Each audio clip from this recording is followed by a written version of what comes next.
دوستانو، د ایران یو باچا و چې ډېر دولت یې هم درلودی، عوام یې هم خوشحاله و، هېڅ پریشاني نه و سره. خو د ده یوه لور وه چې د هغه څه دی ډېر پریشان و. د ده خواهش و چې د دا لور واده وکم او د دې ذمواري څخه ځان خلاص کم. خو د لور یې دا شرط و چې زما سره به هغه سړی واده کوي چې ماته د درو سوالو جواب راکړي. د آس پاس ریاستو ډېر شهزادګان رالو، خپل قسمت یې ازماو کوي، خو د دې شهزادۍ 3 سوالو جواب یې نه کوي ور. څه ټیم بعد په ښار کې یو داسې ځوان رالی چې د علم روړا یې غوړوله او خلکو ته د علم خبرې کولې.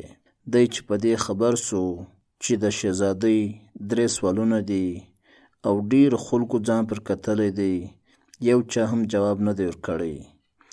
دی خپل کور ته رالی او د پلار سیده اجازت اخیستی چې زه ورځم او د شهزادۍ دا جوابونه ورکوم. د دا هلک پلار ډېر غټ عالم و، په ښار کې ډېر قاضیان او ډېر عالمان د ده شاګردان پاته سوي وو.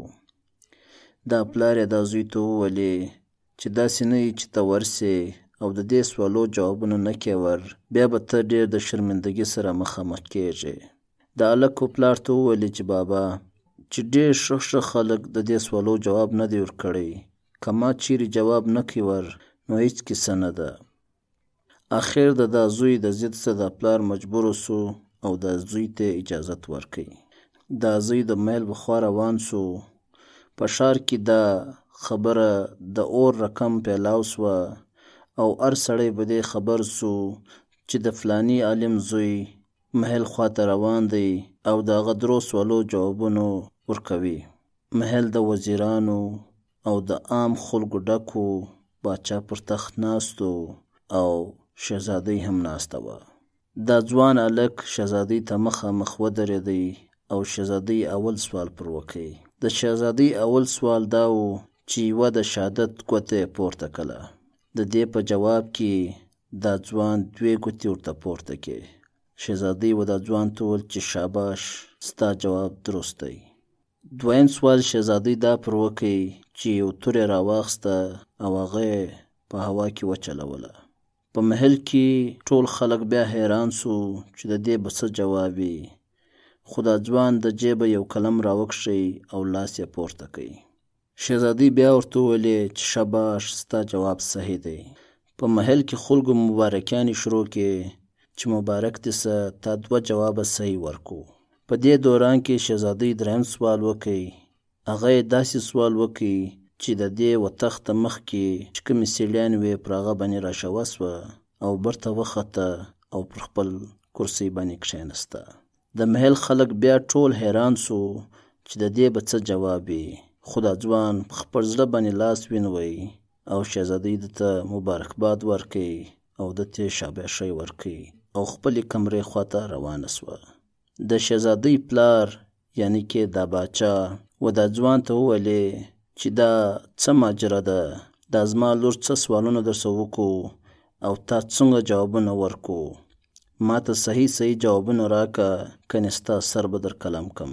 دا ځوان ورته وویلې چې باچا سلامت، ستا لور اول سوال وکړي، یوه د شهادت ګوته یې پورته که، یعنی که زما سې دا پوښتنه وکړه چې آیا ستا دا ایمان دی چې الله پاک یو دی، ما 2 ګوتې ورته پورته کې چې بېشک الله یو دی او محمد رسول الله صلی الله علیه وسلم دغه رسول دی. باچا سلامت ته شاباش ورکړي. دا ځوان بیا ورته ویلې چې ستا لور 2یم سوال وکړي، تور یې په هوا کې وچلوله، زما سې دا سوال وکړي چې په دا دنیا کې در تورې زیات تیز شی سته که نسته، نو د دې جواب ما دا ورکړي چې قلم دی. قلم در تورې ډېر تیز دی. باچا ده ته بیا شاباشۍ ورکړي. نو دا ځوان بیا ورته وویلې چې 3م سوال د ستا لور دا وکړي چې په سیړیانو کې راکښته سوه او بیا پورته سوه او بیا پر خپله کرسۍ کښېنسته. د دې سوال څه دا مراد و چې د انسان ټول بدن ستړی کېږي، خو کوم داسې شی شته چې نه ستړی کېږي. نو د دې جواب ما دا ورکړي چې دا زړه د انسان په بدن کې یو داسې آزاده چې هغه چې انسان پیدا سي دغه ټیمه کار کوونک شروع کړي او در آساته کار کوي چې در څو پورې د انسان ژوندی وي. باچا د ته بیا شاباشي ورکوي او په دا خلکو کې دا ناره ولګوله چې خلکو تاسو ګواه اوسئ چې ما خپل حقدار ته حق ورسوئ. امید لرم دوستانو چې تاسو ته به دا کیسه خوند درکړي. د هغه رقم مزیداره کیسو دپاره زموږ دا چینل سبسکرایب کړئ او دا ویډیو د خپلو ملګرو سره ضرور شیر کړئ. غواړو به په بله ویډیو کې در هغو پورې د الله په امان.